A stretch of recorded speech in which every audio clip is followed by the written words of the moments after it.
तू नई नई दुल्हन भी ले आया और हमें दुल्हन का मुंह भी नहीं दिखाया। हाँ हाँ, क्यों नहीं, मैं सब लोगों को अपनी दुल्हन का चेहरा दिखाऊंगा। रुको, मैं अभी बुलाता हूँ। अरे भाग्यवान, तुम कहाँ हो? देखो, तुमसे मिलने गांव की बूढ़ी माँ लोग आई हैं। अरे वाह गोपाल, तेरी पत्नी तो बहुत सुंदर है रे। कहाँ से ले आया इतनी सुंदर पत्नी?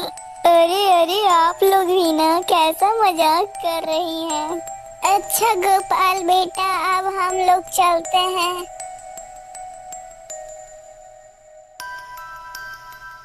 गोपाल पंडित इतनी सुंदर पत्नी पाने के बाद बहुत ही ज्यादा खुश था। इतनी सुंदर पत्नी पाने के चक्कर में उसने अपना सारा काम भी बंद कर दिया था। और तो और वो पंडित सिर्फ अपनी पत्नी का चेहरा ही देखते रहता था और उसकी पत्नी भी उस पंडित का चेहरा ही देखते रहती थी। इस प्रकार कई दिन गुजर जाते हैं। अरे मंगल भैया, ये गोपाल पंडित तो बाजार में दिख ही नहीं रहे। कहाँ चले गए हैं पंडित जी? अरे किशन दादा, पंडित जी तो अब घर से बाहर ही नहीं निकलते हैं, क्योंकि उन्हें जो इतनी सुंदर बीवी जो मिल गई है। अरे बच्चा, ये तुम क्या कह रहे हो? अगर ऐसा रहा तो पंडित जी तो भूखे मर जाएंगे। चलो चलकर देखते हैं हम सब।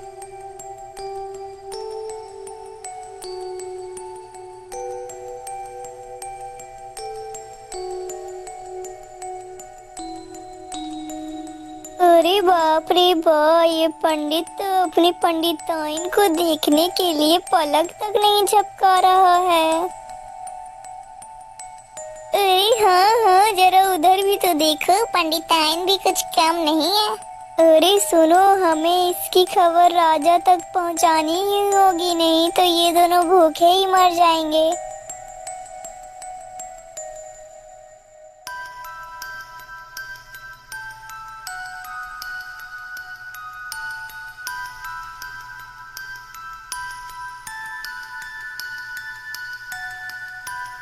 हाँ हाँ, ये तो बहुत चिंता का विषय है। मुझे एक राजा होने के नाते उन दोनों को बचाने के लिए कुछ न कुछ तो करना ही पड़ेगा। सैनिकों, गोपाल पंडित को आदर पूर्वक हमारे सामने पेश किया जाए।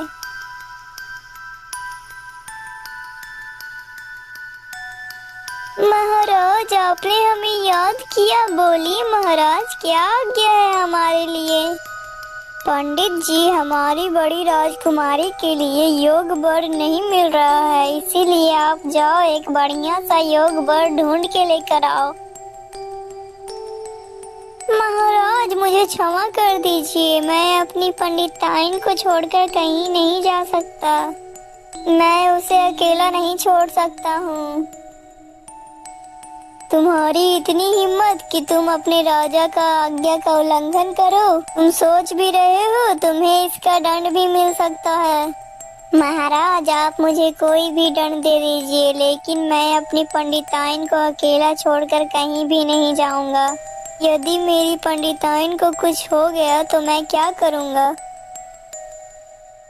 पंडित जी, आप बिल्कुल भी चिंता मत करिए, आपकी पंडिताइन की सुरक्षा की जिम्मेदारी मेरी है। ठीक है महाराज, अगर आप मेरी पंडिताइन की सुरक्षा की जिम्मेदारी ले रहे हैं तो मैं आपकी पुत्री का वर ढूंढने जा रहा हूँ। फिर पंडित वहाँ से चल देता है। भागो भागो भागो भागो भागो, बचाओ बचाओ, भागो भागो। अरे गांव के तो सभी लोग आ गए हैं, लेकिन पंडिताइन तो अभी भी नहीं आई है। हाँ हाँ भैया, पंडिताइन तो अभी तक नहीं आई है, जल्दी चलो, नहीं तो अगर पंडिताइन को कुछ हो गया तो पंडित भी मर जाएगा। अरे पंडिताइन, घर से बाहर आ जाओ, गांव में आग लग गई है। अरे पंडिताइन, घर से बाहर आ जाओ, घर में आग लग गई है। पंडिताइन घर में चुपचाप बैठकर पंडित की तस्वीर देखती रहती है। वह तस्वीर देखते देखते ही जल जाती है और जलकर उसकी मृत्यु हो जाती है।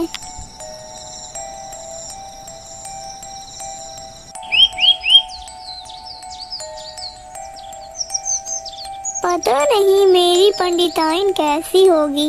हे प्रभु, मेरी पंडिताइन को सुरक्षित रखना। और ये रास्ता भी खत्म होने का नाम ही नहीं ले रहा है। पंडित जैसे ही अपने गांव में पहुंचता है तब उसे पता चलता है कि पंडिताइन की आग में जलकर मृत्यु हो गई है।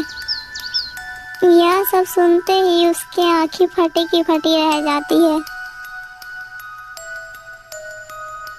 हाय हाय, ये क्या हो गया मेरी पंडिताइन को। अब मैं तुम्हारे बिना कैसे रहूंगा। मैं भी तुम्हारे साथ मरना चाहता हूँ। मुझे मार डालो गांव वालों, मुझे भी नहीं जीना है मेरी पंडिताइन के बिना।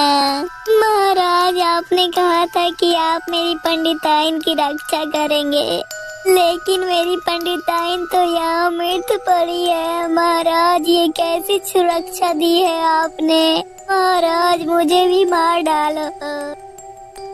अरे गोपाल जी, आप इतने दुखी मत होइए। जो हुआ उसे तो मैं नहीं बदल सकता, लेकिन मैं तुम्हारा दूसरा विवाह करवा सकता हूँ। तुम्हारा विवाह इससे भी ज्यादा सुंदर स्त्री से करवा दूंगा। नहीं नहीं महाराज, मुझे और किसी से विवाह नहीं करना है। मुझे तो अपनी बस यही पंडिताइन चाहिए। मुझे अगर मेरी पत्नी नहीं मिली तो मैं भी अपने प्राण त्याग दूंगा। हे भगवान, अब मैं क्या करूं। इसकी पंडिताइन कहाँ से लाऊं। अगर इसकी पंडिताइन नहीं मिली तो ये भी मर जाएगा। हे ईश्वर, तुम ही कोई अब रास्ता दिखाओ। अच्छा ठीक है पंडित जी, मैं तुम्हारी यही पंडिताइन को ठीक कर दूंगा। बस आप मुझे 1 सप्ताह का मोहलत दो। मैं तब तक आपकी पत्नी को तेल के कुंड में रखवा देता हूँ और तब तक आप इसकी देखभाल करना। मैं जा रहा हूँ। फिर राजा पंडिताइन को तेल की कुंड में रखवा देता है।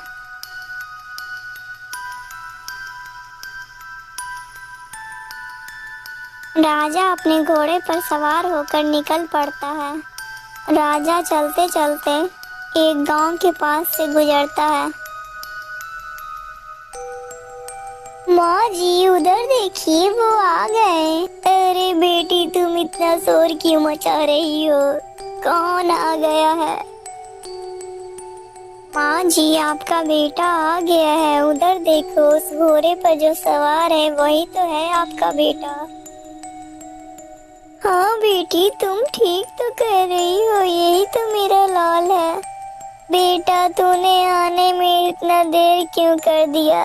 तेरे आने की प्रतीक्षा में मैं तो रो रो कर अपना आँख का रोशनी भी खो चुकी हूँ, और तू अब आया है। बेटा, तूने बहुत ही रुलाया है हम दोनों को। अब मैं तुझे कहीं भी नहीं जाने दूंगी। अरे माता जी, आप कौन हो और आप इस प्रकार मेरा रास्ता क्यों रोका हुआ है। और कौन है आपका बेटा। अच्छा बेटा, तो तू अपनी अब बूढ़ी माँ को भी भूल गया है। नहीं माता जी, आपको जरूर कोई गलत फहमी हो गई है। मैं आपका बेटा नहीं हूँ। मैं तो राजा विक्रमादित्य हूँ। दोस्तों, अगर आपको इस वीडियो का पार्ट 2 देखना है तो हमारे वीडियो को लाइक करके चैनल को सब्सक्राइब कर दीजिएगा। और दोस्तों, आपको हमारी कहानी कैसी लगती है प्लीज़ कमेंट करके ज़रूर बताइएगा। दोस्तों, पार्ट 2 ज़रूर देखिएगा।